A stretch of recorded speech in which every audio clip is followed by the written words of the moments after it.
Salam jumpa pemirsa Dayak TV, Titik Temu kembali hadir di hadapan Anda yang akan menjawab titik solusi dari setiap masalah yang ada. Bersama saya, Ai Permatasari, inilah Titik Temu. Kali ini kita akan membawakan tema sosialisasi program Digital Leadership Academy atau DLA. Dan saat ini saya tidak sendirian, saya sudah bersama dengan narasumber yang menarik yaitu dari tim substansi DLA Kominfo RI. Ibu Anissa Nurul Aini, FSPSI MBA. Selamat siang, Mbak. Selamat siang, Ibu. Terima kasih sudah jauh-jauh datang ke studio Dayak TV untuk membahas tema kita yang sangat menarik kali ini. Nah, untuk membuka pertanyaan atau sesi pertemuan kita hari ini, saya ingin bertanya nih, Bu, tentang tujuan dari program ini itu seperti apa dan juga persyaratannya bagaimana sih, Bu? Ya. Bisa dijelaskan? Baik, terima kasih, Mbak. Jadi khususnya untuk program DLA dengan tema Driving Government Digital Transformation with One Data and Smart City ini tujuannya adalah untuk membekali para pimpinan untuk memiliki kepercayaan diri dan juga keahlian dalam memimpin transformasi digital untuk bisa memberikan pelayanan yang lebih baik lagi kepada publiknya. Seperti itu, Mbak. Dan juga untuk persyaratannya untuk mengikuti penerima beasiswa di DLA Kominfo ini seperti apa? Iya, karena namanya Digital Leadership Academy, jadi persyaratan utamanya adalah para pimpinan nih. Jadi para pimpinan di pemerintahan gitu ya, khususnya untuk program ini memang untuk ASN. Jadi para pimpinan ASN di berbagai instansi pemerintah baik di pusat maupun di daerah yang sudah berada di level koordinator atau pejabat administrator. Untuk jabatan fungsional juga bisa, minimal di jenjang ahli madya itu sudah bisa untuk mengikuti program beasiswa. Program beasiswa ini berarti penerimanya itu adalah pimpinan dari satu instansi gitu ya, Bu ya. Lalu juga apa saja yang dipelajari oleh para pemimpin ini selama mengikuti pelatihan, dan juga bisa lebih jauh dijelaskan mengenai muatan inti dan muatan lokal dari pelatihan ini? Iya, jadi pada saat pelatihan ini memang materinya kita kategorikan menjadi dua, muatan inti dan muatan lokal. Untuk yang muatan inti itu adalah muatan yang akan diberikan langsung oleh mitra kami. Dalam hal ini adalah Amazon Web Service AWS yang bekerja sama dengan Lee Kuan Yew School of Public Policy dari NUS. Muatan inti tersebut diantaranya berisi mengenai percepatan transformasi digital, kemudian tata kelola, kekuatan data, design thinking, dan bagaimana strategi untuk mempersiapkan transformasi digital. Itu untuk muatan intinya, Mbak. Sedangkan untuk muatan lokalnya itu sifatnya adalah untuk memperkaya gitu ya, karena muatan lokal ini mungkin bukan hal baru bagi para pimpinan atau peserta, tapi kami berikan kembali untuk memperkaya dan juga mungkin updating gitu ya. Muatan lokal itu akan yang akan disampaikan adalah mengenai satu data sesuai dengan programnya, satu data, dan juga mengenai pengelolaan data, dan juga mengenai nilai ASN berakhlak serta digital talent, seperti itu, Mbak. Nah, untuk pelatihannya ini sendiri apakah menggunakan bahasa asing, Bu? Atau bahasa Indonesia? Lalu seperti apa kualifikasinya jika menggunakan bahasa Inggris? Mungkin juga banyak penonton yang bertanya-tanya atau ragu karena pelatihannya menggunakan bahasa Inggris? Ya, pelatihannya memang akan digunakan bukan hanya bahasa Inggris, sebenarnya dua bahasa akan disampaikan dalam bahasa Inggris dan juga bahasa Indonesia. Karena tadi untuk materi inti akan disampaikan dari mitra kami langsung, jadi akan disampaikan dalam bahasa Inggris, tapi tidak usah khawatir karena akan kami siapkan interpreter untuk sesi-sesi yang akan disampaikan dalam bahasa Inggris. Seperti itu. Lalu berapa jumlah peserta mungkin yang akan menerima beasiswa program DLA AWS Lee Kuan Yew School of Public Policy? Untuk program ini target pesertanya adalah 150 orang. 150 orang, betul. Itu kalau di bawah atau memang sudah maksimal dan minimalnya segitu, Bu? Kuotanya sementara 150. Tapi biasanya pendaftarnya lebih dari itu sehingga akan ada proses seleksi nanti, Mbak. Ada proses seleksi jika melebihi kuotanya. Jika melebihi kuotanya. Nah, apakah ada batas maksimal peserta yang mendaftar dari suatu instansi atau lembaga? Kalau untuk pendaftar dari instansi kita nggak batasi, jadi silakan aja, tidak ada batasan. Hanya jika melebihi kuota yang ditentukan tadi, maka akan ada proses seleksi. Iya, betul. Nah, pemirsa jangan kemana-mana karena pembicaraan kita semakin menarik. Titik Temu akan kembali hadir setelah jeda pariwara berikut.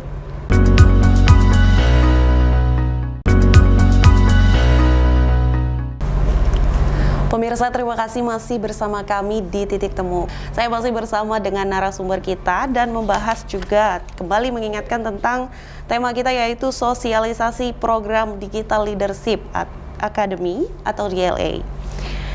Masih bersama dengan Ibu Anissa. Ibu, kita akan melanjutkan perbincangan kita. Tadi kita sudah membahas tentang tujuan programnya, persyaratannya, terus juga apa yang dipelajari oleh para pemimpin. Nah, sekarang bisa Ibu jelaskan mengenai step by step-nya proses seleksi penerimaan beasiswa itu dan juga bagaimana cara mendaftarnya, Bu? Apakah online atau offline? Oke. Baik, jadi mungkin kita mulai dari pendaftarannya dulu ya. Cara pendaftaran. Cara pendaftaran ya. Jadi misalkan Bapak Ibu berminat untuk mendaftar di program Driving Government Digital Transformation with One Data and Smart City ini, silakan Bapak Ibu berkunjung ke digileader.kominfo.go.id. Di sana Bapak Ibu bisa pilih tema pelatihannya, lalu kemudian ada beberapa data yang harus diisikan dan sudah itu saja gitu ya. Nanti saat pendaftaran ditutup maka akan dilanjutkan dengan proses seleksinya.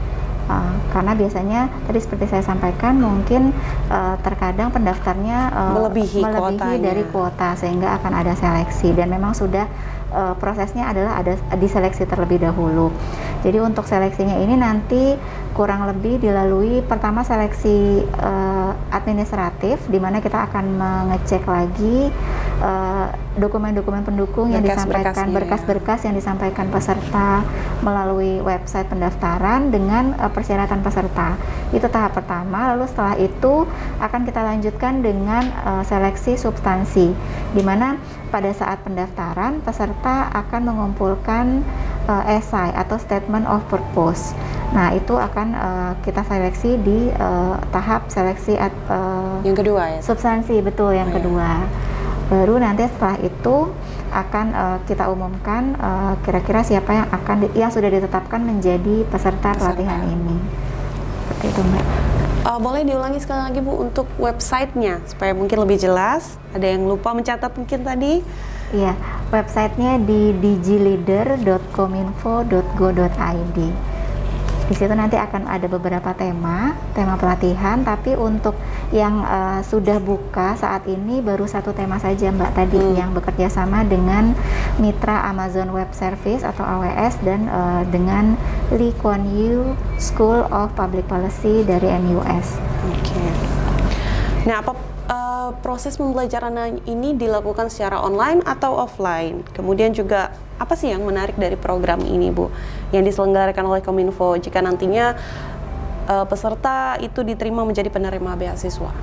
Ya, jadi yang betul ini akan dilaksanakan secara full online karena kondisi saat ini masih belum memungkinkan kita untuk melakukan tatap muka dalam jumlah yang besar gitu ya. Jadi akan full online menggunakan media video conference seperti itu. Dan juga tadi untuk yang kedua mengenai yang menarik gitu yang menarik dari pelatihan dari program ini. Karena nanti yang akan menyampaikan materi adalah para expert di mitra kampus yang kita melakukan kerjasama. Jadi peserta akan berkesempatan belajar langsung dari profesor-profesor maupun praktisi ahlinya di bidang khususnya dalam tema ini adalah Smart City dan juga One Data. Seperti itu, Mbak.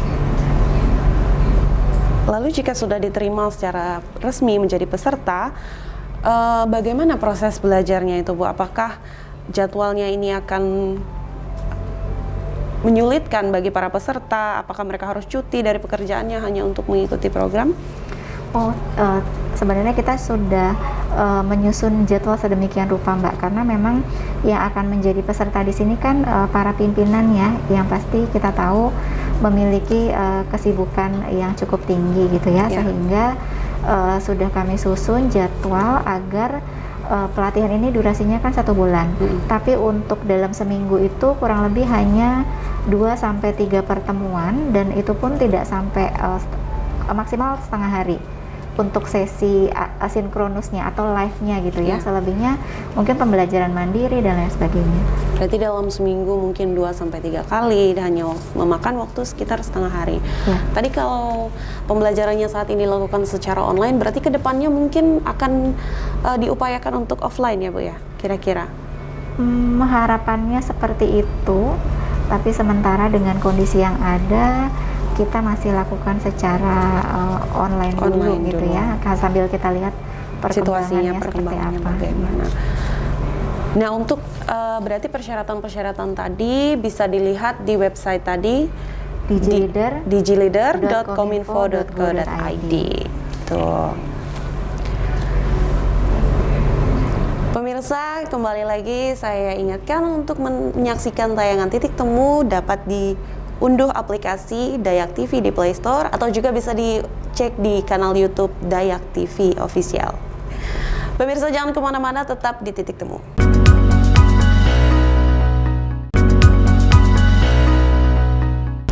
Pemirsa, terima kasih masih bersama saya, Ayu Permatasari, di Titik Temu dan bersama Ibu Anissa.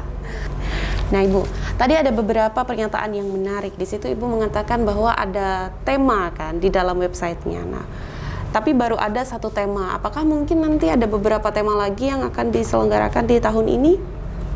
Iya, betul Mbak. Tadi memang hanya baru salah satu tema yang sudah dibuka pendaftarannya. Sedangkan rencananya pada tahun ini itu kita akan memiliki secara total 9 tema. 9 tema, cukup banyak ya Bu ya? Ya, yang masing-masing bekerja sama dengan perguruan tinggi ternama di luar negeri. Di luar negeri? Di luar negeri, betul. Jadi kalau untuk yang pertama ini akan jalan di akhir bulan Maret. Akhir bulan Maret. Untuk yang tema pertama ini tadi ya? Tema pertama akan jalan di akhir bulan Maret sampai dengan, mungkin langsung sebut tanggalnya aja ya. Boleh. 31 Maret sampai dengan 27 April. 31 Maret sampai 27 April. Ya. Dengan tadi waktunya 2-3 kali seminggu itu ya? 2-3 kali seminggu, dan tidak lebih dari setengah hari. Jadi rasanya tidak perlu khawatir ya, karena masih tersisa waktu untuk melakukan aktivitas yang lainnya. Seperti itu. Dan tadi, kalau untuk tema yang lainnya? Kembali lagi Mbak, karena memang kita akademinya adalah Digital Leadership Academy, jadi kesemuanya target pesertanya adalah pimpinan. Dan tema yang besar yang kita usung adalah untuk mendukung akselerasi transformasi digital dan juga memberikan kepercayaan diri kepada para pimpinan untuk bisa memimpin transformasi digital di instansi atau lembaganya masing-masing, seperti itu. Dan untuk tahun ini kita menambah mitra kampus. Tahun sebelumnya 2021 itu kita bekerja sama dengan 4 mitra kampus, yaitu National University of Singapore, Tsinghua University, Oxford University, dan Harvard. Sedangkan di tahun ini selain 4 tersebut ada tambahannya. Yang pertama adalah Cornell University, lalu ada Massachusetts Institute of Technology (MIT), ada University of Cambridge, dan juga Imperial College. Jadi total ada 8 mitra kampus dengan total 9 tema pelatihan di tahun ini ya. Kalau untuk 9 tema lainnya atau 8 tema lainnya, mungkin boleh dibocorkan sedikit tema-temanya. Jadi mungkin ada para pemimpin bisa mempersiapkan diri atau sudah mulai memilih nih dari sekarang mau tema yang mana. Temanya secara yang sudah bisa terpetakan itu adalah Smart City, Digital Business, lalu bagaimana mendorong pembuatan kebijakan di instansi pemerintah yang ramah digital, artinya mendukung transformasi digital. Dan sebenarnya yang lainnya masih kita coba jajaki, Mbak, dengan mitra kampus, tapi tentu temanya tidak akan jauh dari mendukung transformasi digital, karena tema besarnya masih itu. Berarti bisa dikatakan hampir setiap bulan nanti akan diadakan pelatihan ini ya? Iya, betul. Nah, kalau peserta yang sudah mengikuti tema pertama, apakah bisa mengikuti tema-tema selanjutnya, atau ada batasan tertentu bagi satu peserta, tidak boleh mengikuti lebih dari satu tema mungkin? Kami sih inginnya membuka kesempatan yang lebih besar untuk para pimpinan di seluruh negeri ini, gitu ya, Mbak ya, karena maksudnya kalau bisa sih kami hanya memberi kesempatan satu kali untuk mengikuti satu tema dalam satu tahun. Maksudnya bukan membatasi, tapi agar bisa memberikan kesempatan kepada bergantian yang kan lainnya. kepada pemimpin yang lainnya. Karena kan transformasi digital tidak hanya difokuskan di satu daerah saja kan, tapi di seluruh wilayah di Indonesia. Berarti itu tidak ada kemungkinan atau kecil kemungkinannya untuk mengikuti tema yang lain? Memang tidak ada kemungkinan? Dalam satu tahun yang sama tidak ada, Mbak. Oh, begitu. Nah, ini yang menarik, ini siapa saja sih Bu pengajarnya, atau bisa dijelaskan pengalaman menarik untuk mengikuti program DLA ini?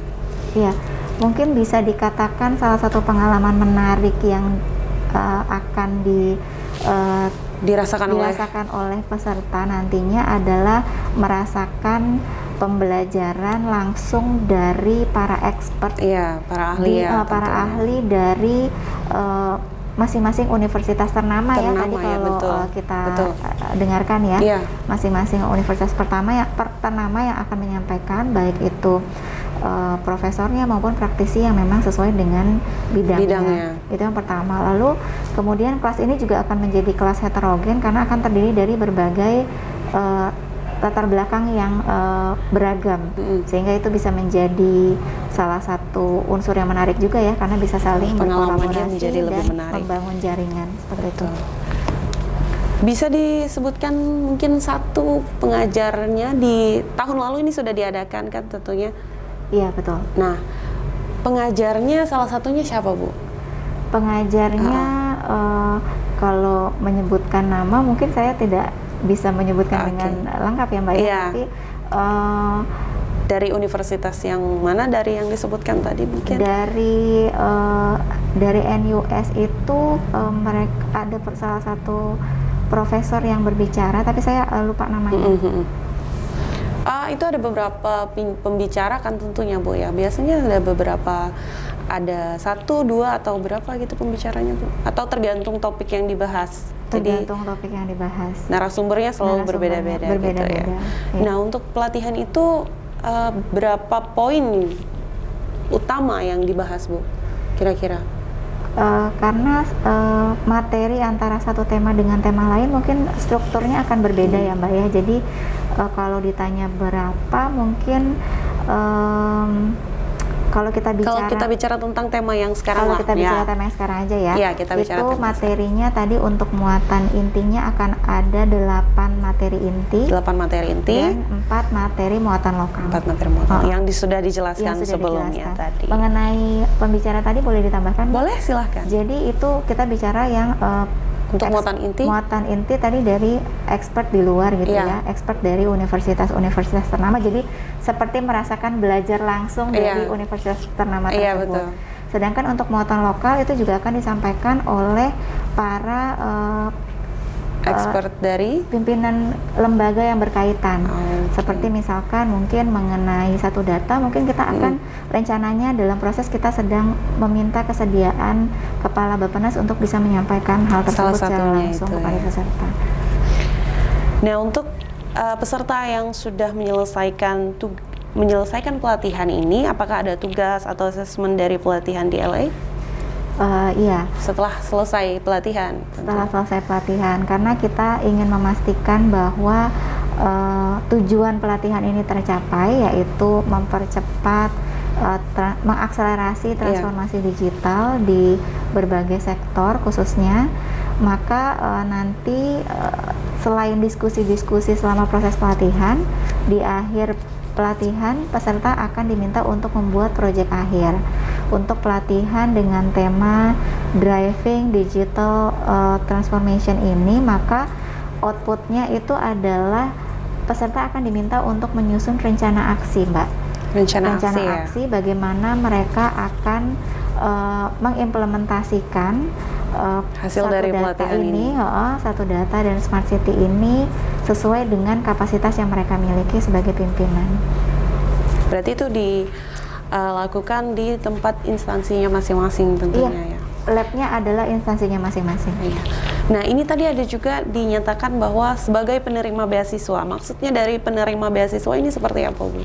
Ya, kita gunakan istilah beasiswa karena program ini adalah program yang tidak berbayar, gratis. Jadi kami tidak memungut biaya apapun dari peserta untuk bisa menikmati fasilitas belajar dari kampus-kampus ternama di internasional, di lingkup internasional. Nah, untuk pendaftarannya berarti sudah dimulai dari sekarang tuh, Ibu ya? Sudah, untuk yang program pertama yang sudah akan dimulai di akhir Maret ini, pendaftaran sudah dibuka dan akan ditutup pada tanggal 16 Maret 2022. 16 Maret ditutup ya. Berarti ini dimulainya kemarin sudah dimulai dari berapa lama, Bu? Atau 1 bulan mungkin waktu pendaftarannya? Pendaftaran kita sudah mulai dari pertengahan Februari. Jadi ada waktu 1 bulan sebenarnya. Sebenarnya 1 bulan ya. Pendaftaran ditutup 16 Maret dan dilaksanakan pada tanggal 31 sampai 27 April. Betul. Berarti itu sudah masuk puasa, Bu ya? Ya, jadi nanti akan belajar sambil suasana Ramadan ya. Iya. Nah, selanjutnya untuk peserta yang telah menyelesaikan pelatihannya, kan tadi ada aksi yang dilakukan di setiap instansinya masing-masing. Berarti kan ada monitoring dan juga evaluasi yang dilakukan dari tim Kominfo ya? Iya, tentu Mbak. Kita akan pastikan bahwa rencana aksi itu bukan hanya sekedar dokumen gitu ya yang dibuat di pelatihan, tapi nanti secara berkala tim kami akan melakukan monitoring dalam kurun waktu 3 sampai dengan 6 bulan untuk melihat sejauh mana aksi implementasi rencana aksi yang sudah dilakukan oleh peserta. Tujuannya sih sebenarnya ingin melihat aja perkembangannya sudah sejauh mana gitu ya, sebagai bahan evaluasi kami. Dan juga apakah pelatihannya itu benar-benar diterapkan dan tidak tentunya ya. Betul. Lalu setelah dinyatakan lulus oleh Kominfo RI, apakah ada jaringan ikatan alumni yang mewadahi para pemimpin untuk berkontribusi dalam mendorong percepatan transformasi digital? Sebenarnya kalau boleh cerita, program DLA ini kan sudah dimulai sejak tahun 2020 ya Mbak? Tahun 2000, di masa pandemi berarti Bu ya? 2020 sebelum pandemi. Oh iya. Sebelum pandemi, berarti di awal tahun ya? Di awal, iya. Lalu kemudian ini memasuki jalan tahun yang ketiga berarti ya. Dan pada pelaksanaan tahun 2021 yang lalu itu sudah terbentuk asosiasi yang menaungi para alumni ini.